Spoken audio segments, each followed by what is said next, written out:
Hey, what's going on, guys? My name is Mikey, and today we're going to be talking about how to get into the University of Toronto Medical School. Now, University of Toronto actually takes the most number of applicants, and they actually accept the most amount of people. I think they have around 6,500 applications every year, and they take 256 people. So as you can see, it's very competitive to get into the University of Toronto.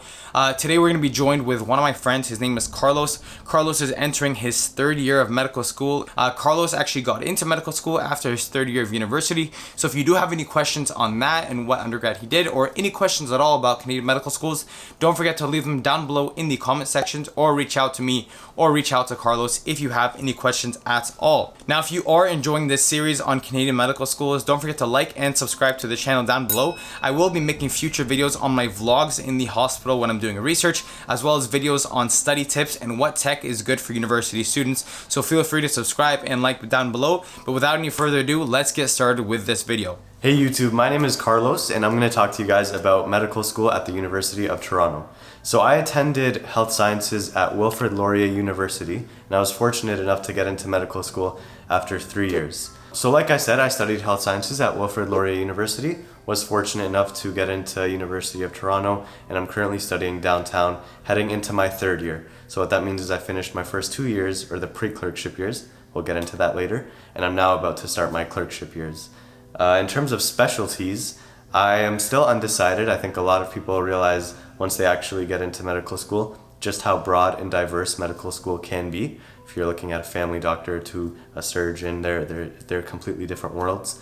And I would say I'm in that boat where I'm undecided, but currently I'm leaning towards something like anesthesia or emergency medicine. Okay, so now I'll talk a little bit about the University of Toronto.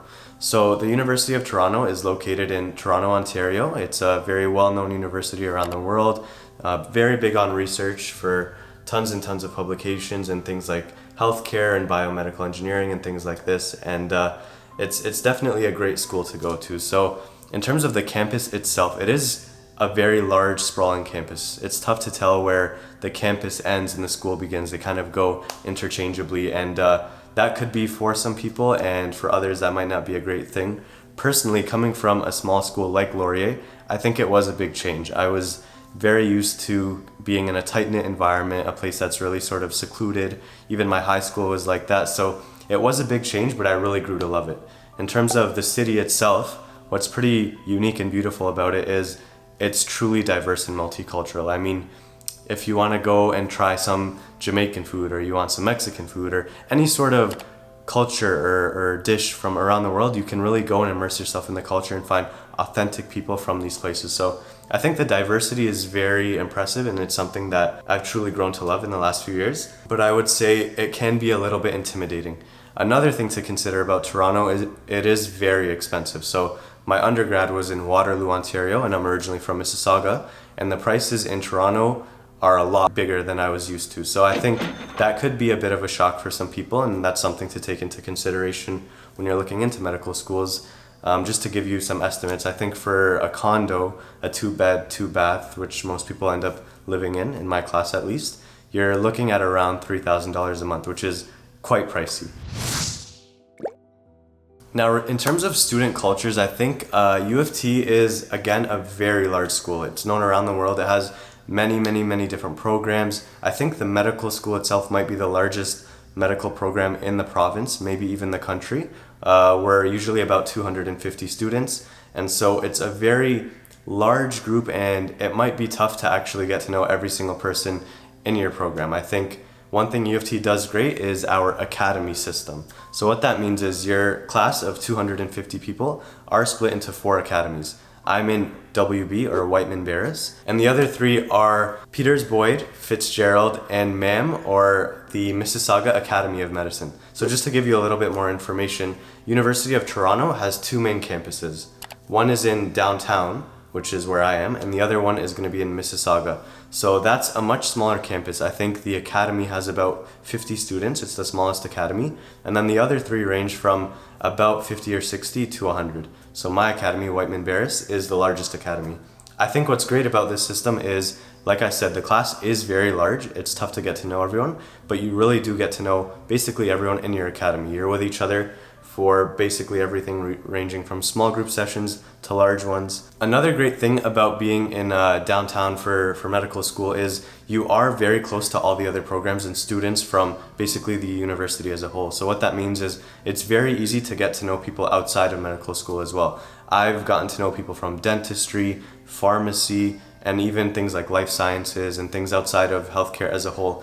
And what's unique about it is you can even join intramurals with other programs and people who aren't even in postgrad degrees. And I think it's just done really well in a manner that lets you meet many people and really get to form these nice relationships, because it is nice to build bonds and meet people outside of your program sometimes.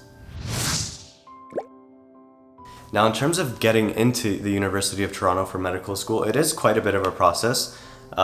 Basically what you need is your MCAT. The way it works at UofT is you need a 125 across 3 sections and then a 124 in 1 section. And once you meet these cutoffs, that's it. They don't look at the MCAT anymore. So it's a great sort of system for people that don't do too well on the MCAT, especially cars. I know a lot of people tend to struggle with that. So once you meet these cutoffs, they don't look at the MCAT anymore.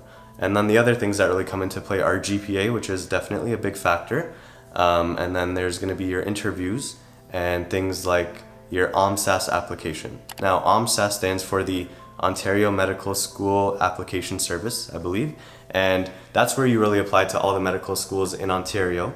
And it includes a whole bunch of things. So that ranges from volunteer work, extracurriculars, your GPA is included there, and things of that nature. So I would say UofT in particular is known to be big on research, but I would say that is a bit of a misnomer. So I think once I got into medical school, I realized research isn't as important as people think it is, particularly at University of Toronto. When I applied, I heard from people all around me, you need to have publications and you need to be very research centric if you want to get into UofT.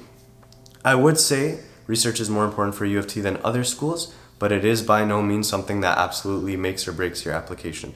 It's definitely an advantage to have 1 or 2 research projects or publications, but it isn't needed. I would say as long as you show that you've committed to a research project and you can fulfill this scholarly role they talk about in medicine, meaning you're able to understand research and to really break it down and incorporate it into medicine one day, then I think you're just fine. Another thing to comment on is the GPA. I think in general for medicine, GPA is important, particularly at UofT. You can see the statistics online. The average accepted GPA tends to be quite high. I think usually about 3.98 or 3.99. And that might sound very scary, but what's great about UofT is it's very forgiving. So I applied in my 3rd year of undergrad, which means that none of my grades were dropped. So every course I took, every grade I got was shown and assessed by the UofT admissions team. But that's not always the case. So if you apply in your 4th year of undergrad and beyond, they actually drop a certain number of courses. As far as I know, once you apply in 4th year, they drop an entire year of courses, which is a huge help to people. I know a lot of people in my class who benefited from that and actually came to UofT because of this system. I think personally, my sort of key tidbit to getting into medical school would be try to find a narrative. So when you're an undergrad, I think a lot of people tend to get into this habit of getting involved in every single thing that comes their way, every club, every research project, and at the same time trying to have an amazing GPA, and that's just not doable. I think they know that you are a person, they know that you have your life, you have free time, you want to enjoy a truly fulfilling life, and at the same time, they understand that not everyone can do everything. So I would say when you apply to medical school, when you're getting involved in these things, truly get involved in things that interest you. I think 2 things to note in all of these experiences are try to take on leadership positions if you can, because they do obviously want someone who can show those leadership capabilities and lead a team, because medicine is a very team-oriented profession. And another thing, stay committed. So it actually looks quite bad if you're involved in dozens of different things and you take on new things every single year, but at the same time, you're not committing to anything. That's actually quite a big deal. I think it's a bit of a red flag if you have an applicant who does one thing at a time and never sees anything through to the finish. So I would say pick and choose wisely, choose a couple of things that really interest you and see it through to the end, whether that's a club, whether that's research, and whether that's things outside of this altogether. Personally, I did a good amount of sports in my undergrad. I love sports, I love playing sports, and so that was a big sort of component of my application. I did have some research experience dealing with marginalized communities. And then I also did a bunch of sort of advocacy initiatives because I was truly interested in things like caring with refugees. I did a bit of a research project on that, and things like the food bank and things like that. And to cover the leadership position, I got involved in different clubs where I was involved first or second year of undergrad in less significant positions, and I sort of worked my way up to the vice president or president position, which showed that I was committed to the club, but also showed that I could lead the club. And one more thing I want to bring to your attention is something called CanMeds, or Canadian Medical Roles. So these things are something that's known universally around Canada, particularly in medicine, and they're a list of, I believe, 7 roles that every doctor should have by the time they finish medical school. When you apply, in a very big way, you're assessed on whether or not you demonstrate these roles. So they include things like being a scholar, being a collaborator, being an advocate, and things of that nature. And these are all things that you should demonstrate in your application. So when I applied, I took a look at each of these CanMeds and I said, do I demonstrate these things? And I think that's a very good way to take a look at your application to assess it and see if you're truly a good fit for the University of Toronto and figure out where you can sort of improve your application. Now, another component of the application process at UofT is the essays. So I believe it's a total of 7 essays. 3 of them are going to be about different roles that you want to elaborate on in particular. And my advice for this portion would be choose 3 roles that are unique, but also do a very good job of demonstrating some key skills. So personally, I chose 3 experiences that I thought showed the CanMeds very well. They showed whether I was an advocate or a leader or a collaborator. And I made sure that using these 3 essays, I covered all of the different CanMeds, and I think that's a great way to truly show that you're a fit for this medical school and you're capable of sort of demonstrating these skills. Now for the other questions, they're all they tend to change year to year, but they're more community-based questions, things looking at public health or different questions about advocacy and things like that. And those are a little more tricky. I think I had a little bit of a tough time figuring out just how to answer these questions. I think they do a good job of really capturing the way you think. And so in terms of whatever you answer, my advice would be show your rationale or your line of thinking. I think it's important for them to see that you're someone who is open-minded, someone who is fair, and someone who really can break down the question and look at all the pieces of the puzzle before sort of presenting your conclusion. Let's talk about how medical school works at the University of Toronto. So our program is divided into pre-clerkship years, which are your first 2 years, and then your clerkship years.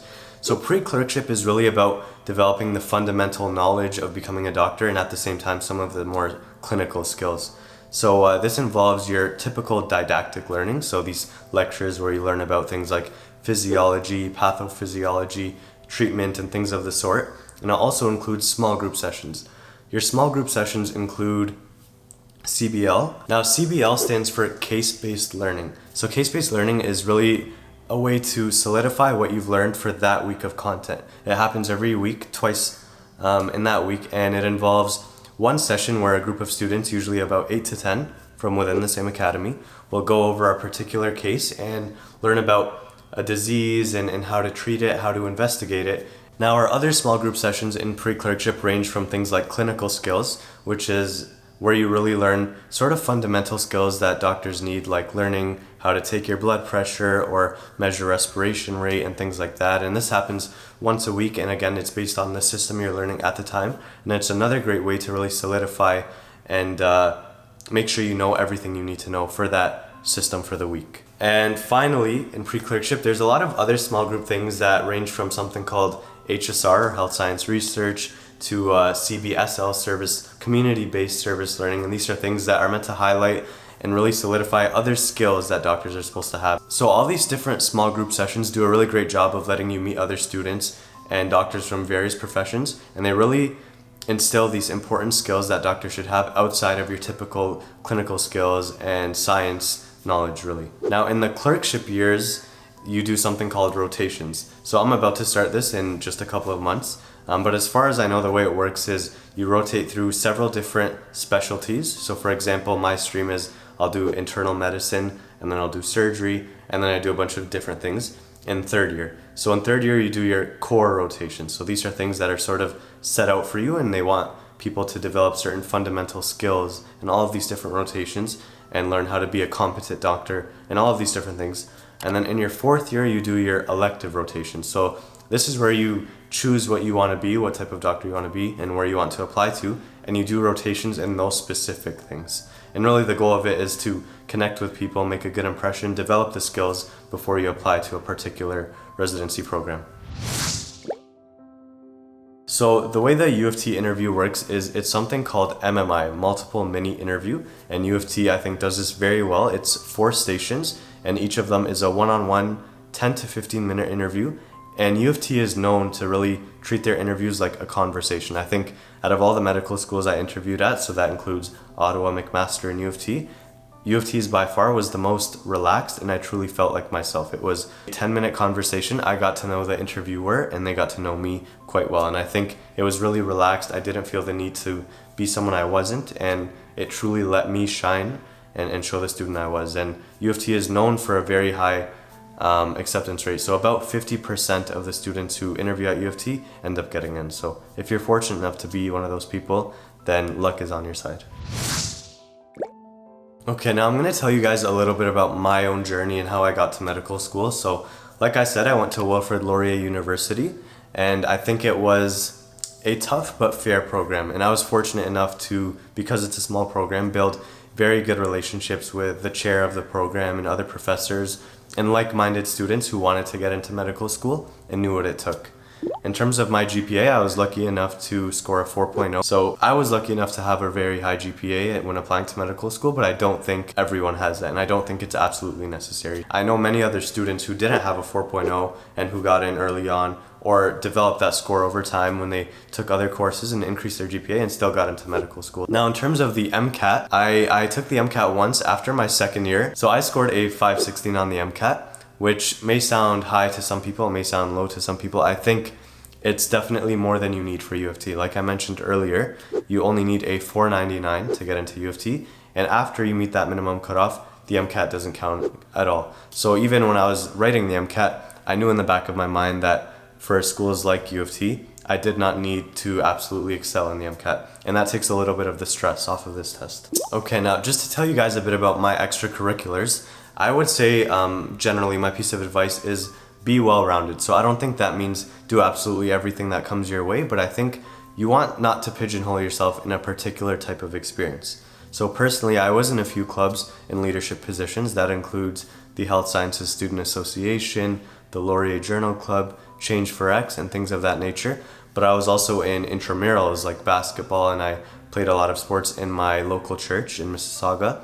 And on top of that, I did things that I was truly interested in and I had done even before undergrad. So that includes teaching children in Sunday school and coaching sports. And that also includes these different learning services my church had going on that I was very interested in. Regarding research, I know this is a bit of a black box that people build up a little bit of anxiety over. I was lucky enough to get involved in research very early on in my 1st year.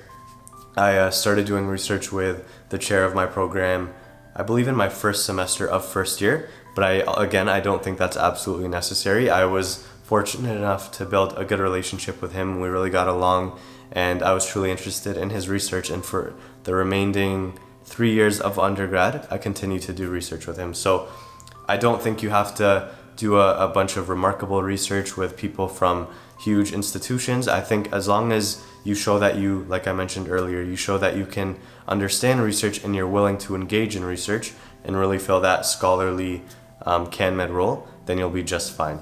Now, in terms of publications, looking back, I had an abstract and a couple of conferences on my OMSAS application, but I did not have any full papers being published. I did have 1 or 2 in progress that I also included, but like I said, I didn't have any full publication or anything like that. So I do again think research is a bit of a black box that people tend to build up some anxiety over, but as long as you're committed and you're in 1 or 2 projects, I think you'll do just fine, and you'll demonstrate that you're able to be involved in research and you're able to understand research, which is all they're really looking for. Now, just to give you guys a few tips for getting into medical school, I would say that one important thing to keep in mind is the importance of your GPA. So I know I mentioned already that GPA is not the end all and be all of your application, but I will say if you're someone who's about to begin an undergrad program at a university, prioritize your GPA. I think getting into medical school, looking at applications, talking to other people, I've realized GPA is a big factor. That's not to say it's impossible to get in with a lower GPA, but you do put yourself a bit ahead of the curve if your GPA is higher. So when you begin your program and you're tempted by all these different extracurricular opportunities, try to focus and prioritize your GPA. Once you have a grip on doing well in your program, then take on those extracurriculars. If you're someone who has a bit of a lower GPA, it's okay, you can come back, it's perfectly fine. Like I said, they drop courses, but that does put you at a slight advantage. My second tip is going to be about extracurriculars. So although it is tempting to get involved in absolutely everything that comes your way, I think you do want to be wise in what you get involved in. Again, you want to seem well-rounded. I think that's an extremely important factor. But more than that, I think you want to seem committed. So I mentioned this already, but be smart about what you choose and stay committed and try to see it through to the end. Another thing that's impressive is if you're someone who began in a club in one position and worked their way up, or another initiative or program. I mentioned that in my application. So I had a different part of each sort of entry into OMSAS, and if I was someone who worked my way up in a certain initiative, I would mention that. And I think that's a way to show that you're committed, not only that you did a good job in whatever position you were in and you worked your way up. Another tip I'd like to give you guys is about the MCAT. So I know the MCAT is this huge scary test that a lot of people really fear taking. I think when you're about to begin your journey, talk to as many people as you can. Everyone has their own sort of roadmap, their own plan of attack on how they wrote the MCAT and hopefully succeeded.